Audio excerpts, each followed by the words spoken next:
যেই দলটি স্বাধীনতা যুদ্ধের বিরোধিতা করেছিল, আজকে তারা নির্বাচনকে বাধাগ্রস্ত করার জন্য নির্বাচন কমিশনে গিয়ে তারা বলে আসে নির্বাচন করতে দিবে না, এগুলো ছাড়া। গতকালকে দেখলাম জামাতের আমির তাদের 400 নেতা কর্মী তারা বহিষ্কার করেছে পরকীয়ার অপরাধের দায়। হিন্দুদের সম্মেলন তারা করছে এই জামাত ইসলামী, মানে যেখানে যেটা দরকার এই মুনাফিকের গোষ্ঠী সেটাই করতেছে। আজকে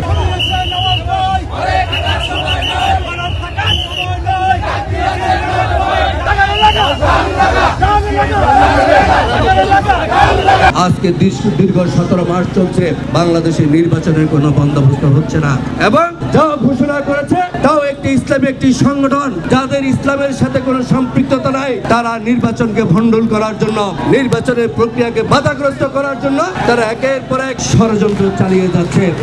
তারা বলছে বিহার ছাড়া নাকি বাংলাদেশে নির্বাচন করতে দিবেন না, সংস্কার ছাড়া বাংলাদেশে নির্বাচন করতে দিবেন না। আমরা স্পষ্ট বলতে চাই, এদেশে মুক্তিযুদ্ধ হয়েছিল ভোটের অধিকার প্রতিষ্ঠার জন্য, এদেশে হাজার হাজার ছাত্র জনতা আত্মত্যাগের বিনিময়ে আজকের এই দিন, যেই দিনটি বাংলাদেশের মানুষের জন্য অত্যন্ত আনন্দের ছিল, কিন্তু আজকে সেই আনন্দকে ধ্বংস করে দিয়েছে ইসলামী সংগঠন। বান্ডেল থাকলে প্রতি সেনমানিতে টাকা বাঁচবে।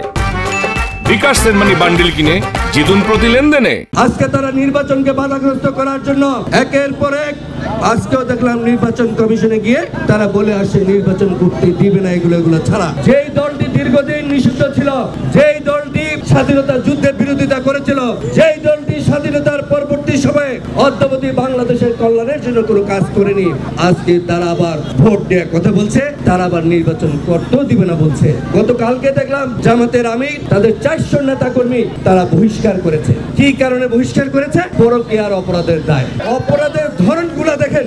গতকালকে আরেকটি জিনিস দেখলাম, হিন্দুদের সম্মেলন তারা করছে এই জামাত ইসলামী, মানে যেখানে যেটা দরকার এই মুনাফিকের গোষ্ঠী সেটাই করতেছে। আজকে রাষ্ট্রকে প্রত্যেকটি জায়গায় ফেতনা ফ্যাসাদ তৈরি করে বাংলাদেশের মানুষকে বিপদগ্রস্ত করতে বসেছে। তারা বলতেছে তাদেরকে ভোট না দিলে নাকি জান্নাতে যাওয়া যাবে না।